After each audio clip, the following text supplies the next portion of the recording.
시청자 여러분 안녕하세요. 육아포커스 이보연입니다. 공정거래위원회는 신학기를 맞아 인터넷 강의에 대한 소비자 피해 주의보를 발령했다고 합니다.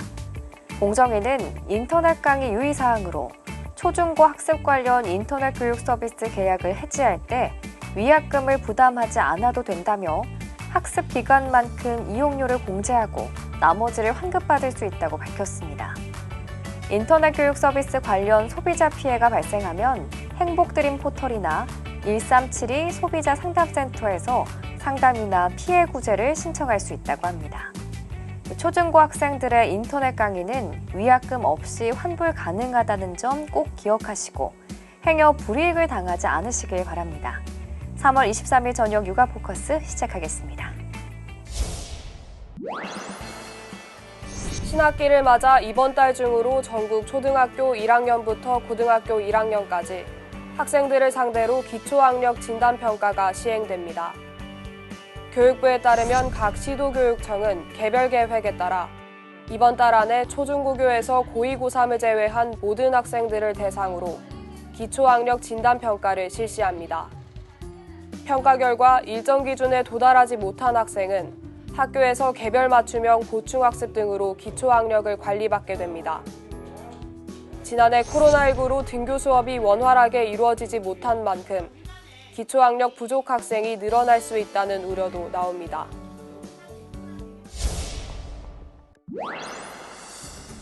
전남 광양 매화마을 진입도로입니다. 매화마을로 들어가는 차량 행렬이 계속 이어집니다. 주차장도 이미 만석입니다. 평일인데도 매화마을은 봄꽃을 즐기려는 상춘객들로 가득합니다.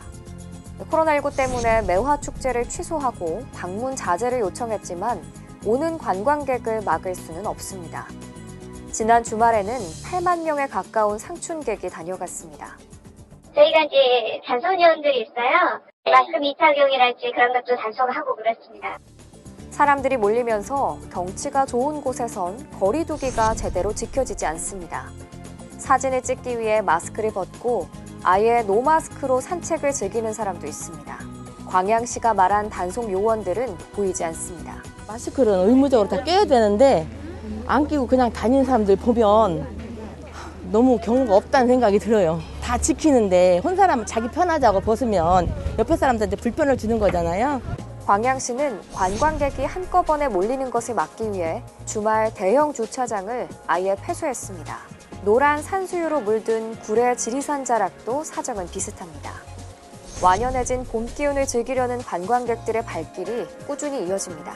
방역 초소에선 안내 방송이 계속 흘러나옵니다. 바이러스 확산 방지를 위하여 마스크를 꼭 착용해 주시길 바라며 의심 증상이 있는 경우 즉시 그냥 최대한 마스크 안 내리는 게 제일 중요한 것 같아요. 사진 찍을 때도 계속 마스크 끼고 이렇게 사람들 최대한 접촉 피해가면서 그렇게 서로의 안전을 위해선 마스크를 쓰고 사회적 거리를 유지하는 기본적 배려가 절실해 보입니다. 코로나19로 확실히 바뀐 것 중 하나가 금융거래의 비대면 디지털화죠. 은행들이 앞다퉈 이 흐름에 뛰어들다 보니 1년간 점포가 200개 넘게 줄고 1,500개가 넘는 양질의 일자리가 사라졌습니다. 은행 가서 사람 보기는 점점 어려워지고 취업도 힘들어질 것 같습니다. 불이 꺼져 있고 직원들이 앉아있던 곳엔 빈 의자들만 남았습니다. 문 닫은 은행 점포의 스산한 모습입니다.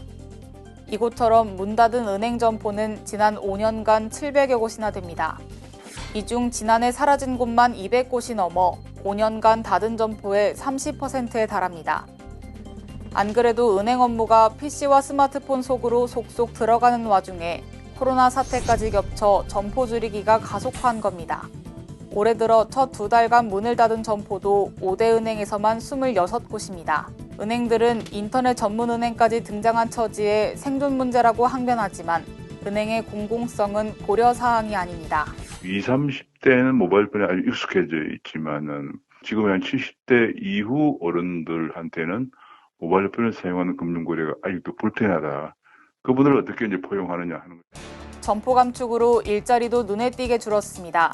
작년 말 은행권 임직원 수는 6만 7천여 명, 1년 새 1,570명 줄었습니다. 재작년 감소폭의 3배가 넘는데 이렇게 사람을 줄이니 지급퇴직금도 1조 3천억 원대로 역대 최대였습니다. 있는 일자리도 줄이는 판이니 새 일자리가 나올 리 없습니다. 5대 은행들은 상반기 채용 계획이 없거나 미정입니다. 전문가들은 백신 접종이 시작됐지만 올해 역시 코로나19에서 자유로울 수 없고 비대면 디지털이 대세로 자리 잡은 만큼 은행의 점포 축소, 인원 감축은 더 빨라질 것으로 전망합니다.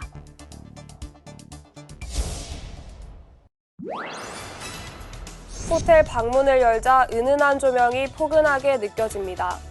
한 달 장기 투숙 상품용으로 쓰이는 서울의 한 특급 호텔 객실입니다. 하룻밤 가격은 11만 원 정도인데 한 달을 묵는다면 일반 투숙비보다 30%가량 쌉니다. 귀찮은 청소와 세탁도 해주고 전자레인지 등이 마련된 전용 라운지도 이용할 수 있습니다. 코로나19 이후 라이프 스타일의 변화와 증가하고 있는 장기 투숙 수요에 발맞춰서 새로운 상품을 출시하게 되었습니다. 피트니스 이용과 전용 라운지 혜택 등을 제공하여 생활과 밀접한 관련된 서비스로 만족도를 높이고 있습니다. 장기 숙박을 찾는 이유도 다양합니다. 이사 기간 잠시 지낼 곳으로 호텔을 택하는 이들도 있지만 최근엔 원룸 오피스텔처럼 월세와 관리비가 만만치 않은 숙소 대신 회사가 가까운 곳에 호텔을 선택하는 직장인들의 문의가 늘고 있습니다. 1년 단위가 아닌 한 달 단위 계약이 가능하고 보증금이나 전기세, 수도세도 고민할 필요가 없기 때문입니다. 오피스텔과는 또 다르게 호텔 같은 경우는 직원들이 24시간 상주하고 있기 때문에 고객분들께서 안전이나 보안 문제에 있어서 굉장히 만족도가 높으신 편이고요. 장기 투숙에 관련된 문의는 지속적으로 증가 추세입니다. 올해도 경영 난입을 불가피한 호텔 업계는 지금 내국인 대상 장기 숙박 상품으로 활로 찾기에 나서고 있습니다. 스마트폰 이용자 중 과의존 위험군 비율이 20%를 넘어섰습니다.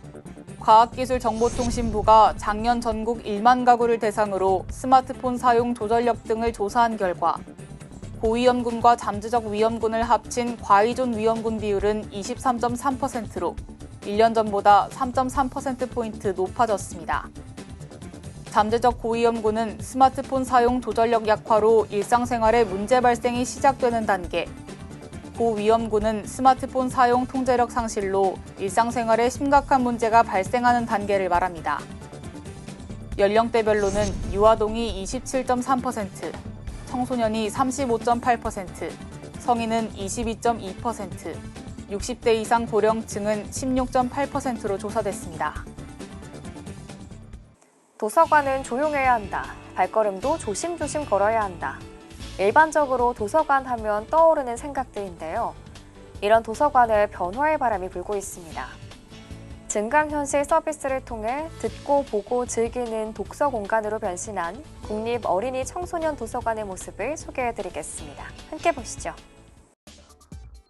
어린이와 청소년을 위한 우리나라 대표 도서관인 국립어린이 청소년 도서관. 도서관은 조용히 독서를 하는 공간이라는 낡은 인식에서 벗어나 도서관을 이용하는 청소년과 어린이들이 듣고 보고 즐길 수 있는 독서 공간으로 탈바꿈했습니다. 4차 산업혁명 시대를 맞이하여 도서관은 많은 변화가 요구되고 있습니다. 단순히 조용히 책을 보는 공간에서 실감 콘텐츠를 즐기는 공간으로 변화되고 있습니다. 독서를 눈으로 보는 것이 아니고 눈으로 보고 귀로 즐기며 실감 콘텐츠로 만든 책 속으로 들어가 독서도 하고 즐겁게 놀기도 합니다. 새롭게 변화한 도서관의 모습 중 가장 눈여겨볼 만한 것은 잃어버린 책을 찾아서라는 제목의 360도 관람이 가능한 증강현실 뮤지컬을 꼽을 수 있는데요.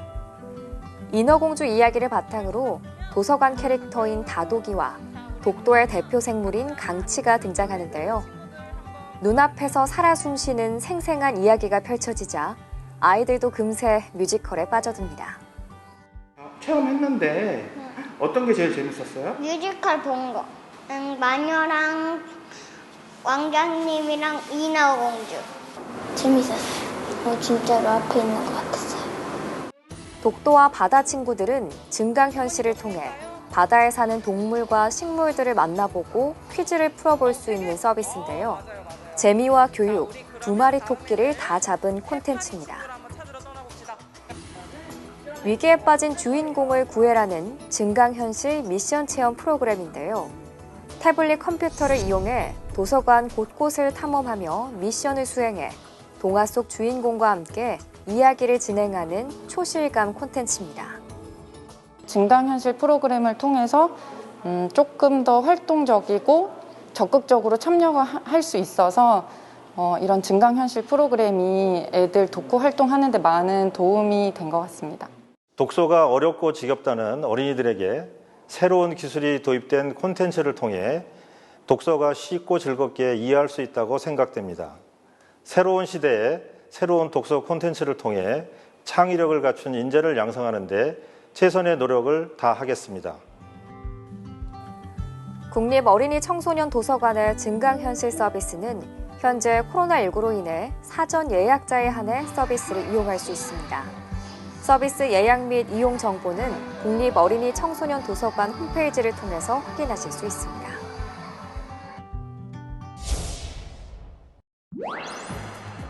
신호등에 녹색불이 켜지자 바닥에 있는 불빛도 초록빛으로 바뀝니다. 곧이어 초등학생이 스마트폰을 보면서 횡단보도를 건넙니다. 이런 아이들을 위해 최근 지자체들은 스쿨존에 바닥형 신호등을 설치하기 시작했습니다. 보행 중 시선이 아래로 쏠리는 점에서 착안했습니다. 이번엔 학교 앞 횡단보도에 설치된 스마트 전광판. 사람이 다가가자 안내 문구와 함께 음성이 흘러나오고 차량이 접근 중이니 조용히 주의하세요. 다른 각도에는 운전자를 향한 경고 메시지가 떠 있습니다. 어린이 보호구역 내 교통사고를 막기 위해 학교 앞 모습은 최근 이처럼 달라졌습니다. 스쿨존을 크게 넓힌 뒤 붉은색으로 도로를 포장하는가 하면 고성능 CCTV와 LED 안전표지 등도 확대 설치됐습니다. 학교 앞 불법 주정차 단속은 더욱 강화됐고 일부 지역 스쿨존 구간 제한 속도는 이제 곧 시속 20km 이하로 내려갑니다. 전문가들은 교육의 필요성에 대해서도 강조합니다. 신호등이 없는 횡단보도일지라도 한번 섰다가 출발할 수 있도록 하는 게 운전자들이 이제 유의해야 될 점이고요. 아이들 같은 경우는 도로 인근에서는 이어폰을 낀 채 혹은 휴대전화 등을 가지고 논다거나 이런 것들은 하지 않을 수 있도록 이제 교사나 부모들이 지도를. 스쿨존 내 어린이들의 안전을 위한 노력이 이어져야겠습니다. 기름 대신 뜨거운 공기를 이용하는 조리기구, 에어프라이어를 찾는 사람이 늘고 있죠. 그런데 조리 속도가 제품별로 차이가 크고 내부 코팅은 세척돼 쉽게 벗겨질 수 있는 것으로 나타났습니다. 튀김이나 구이 요리를 기름 없이 간편하게 할 수 있어 인기를 끌고 있는 에어프라이어. 소비자원이 소비자 선호도가 높은 9개사 제품을 시험한 결과 전자파 발생이나 납검출 같은 안전성 문제는 없었습니다. 하지만 성능은 제각각이었습니다. 냉동 감자튀김 300g 기준 조리 완료 시간은 최대 10분 정도 차이가 났습니다. 조리 속도는 6개 제품이 15분 이하였고 리빙웰과 매직 셰프는 20분, 보토 제품은 25분이었습니다. 특히 내부 코팅은 일반 프라이팬의 10분의 1 수준에 불과한 것으로 나타났습니다. 부직포 수세미로 일주일에 2번 세척하면 반년 안에 내부 금속 표면이 노출될 수 있습니다. 소비 전력량은 제품별로 최대 2.2배 차이가 났고 바스켓에 음식을 담을 수 있는 표시 용량에 문제가 있는 제품도 있었습니다. 일부 제품은 표시 용량과 실제 용량에 차이가 있었습니다. 롯데 알루미늄, 보토 등 2개 제품은 표시치보다 10% 이상 적었습니다. 소비자원은 에어프라이어 작동 시 표면 온도가 140도까지 오른다며 사용에 주의를 당부했습니다.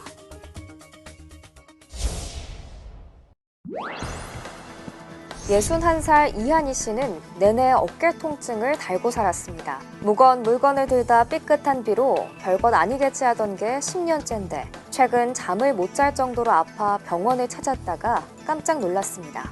엄지손가락만한 석회가 뭉쳐 있었던 겁니다. 오십견이나 무슨 딴 것 때문에 그런 줄 알고 그냥 참았죠. 대충 치료면 나을 줄 알았지. 물리치료하고 계속 물리치료 다니고 그랬었거든요. 특히 날이 풀리면서 활동이 늘어나는 이맘때 어깨 다치는 사람이 가장 많습니다. 문제는 어깨를 쓰면 쓸수록 탈이 나기 쉬워 나이가 들수록 더 관리해야 하는데 이를 가볍게 넘기는 경우가 많다는 겁니다. 50살이면 자연히 어깨가 아프다며 50견이란 말이 있을 정도입니다. 전문가들은 통증이 한 달 넘게 계속된다면 탈이 나지는 않았는지 확인해야 한다고 조언합니다. 아주 심한데도 통증이 좀 경미한 분도 있고 어떤 분들은 아주 그냥 간단한 어떤 약물 치료만 가능한 상태인데도 많이 아프신 분들이 있거든요. 그래서 통증의 경중이나 주변 분들의 어떤 판단에 휘둘리시는 것보다는 꼭 전문가의 정확한 진단을 받아보시는 게 좋습니다. 소리와 온도로도 어깨 질환 여부를 살펴볼 수 있습니다. 팔을 돌릴 때마다 통증과 함께 뚝뚝 소리가 나거나 어깨에서 열이 난다면 근육이 다쳤거나 류마티즘 관절염을 의심해 볼 수 있습니다. 코로나19로 자금 흐름이 어려운 소상공인을 지원하고자 기업들이 발벗고 나섰습니다. 온라인 쇼핑몰에서 판매한 상품 대금을 매일 미리 정산해주거나 과거 판매 데이터를 바탕으로 미래 매출을 한 번에 정산해주는 시스템을 도입하고 있습니다.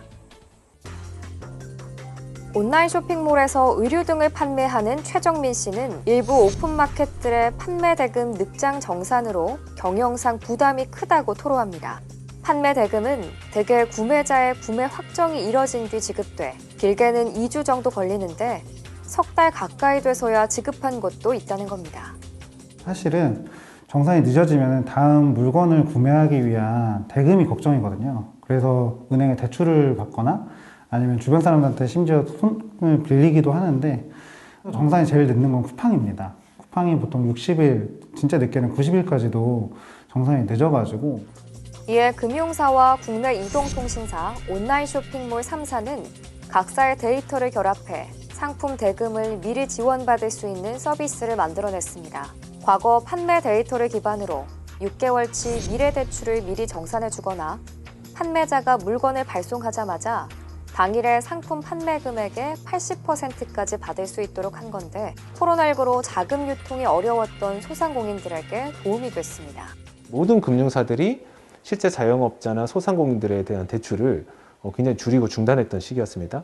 과거 판매 데이터만 가지고 향후 6개월 동안 얼마의 매출을 일으킬 수 있는지를 판단해서 바로 대금을 받을 수 있도록 진행된다는 것에 굉장히 놀라셨고 정치권에서도 오픈마켓에 상품 대금 지급 기한을 줄이는 법안들이 발의되고 있지만 소상공인과의 상생을 위해선 업계 자체적인 노력이 필요해 보입니다.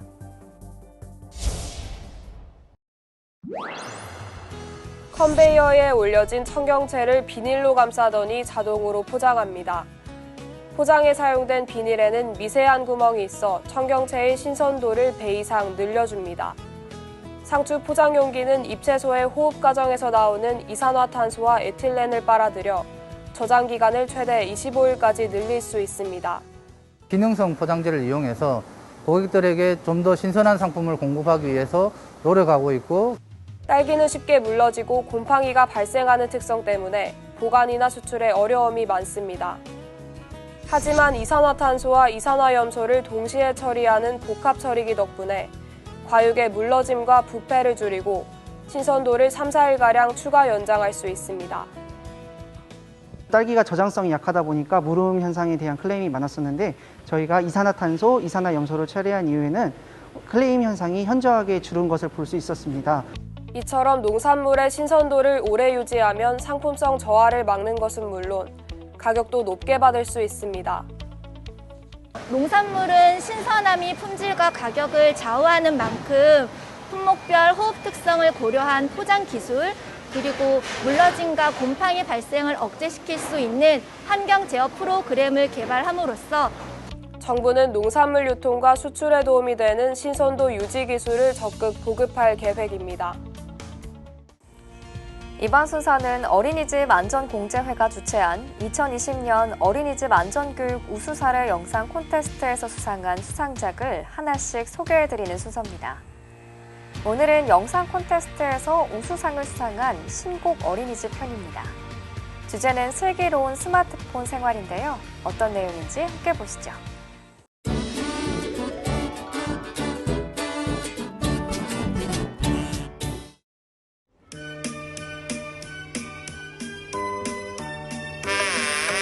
스마트폰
만족도가 높으며 기능노무직이 5.6점으로 가장 낮아 뚜렷한 차이를 보였습니다.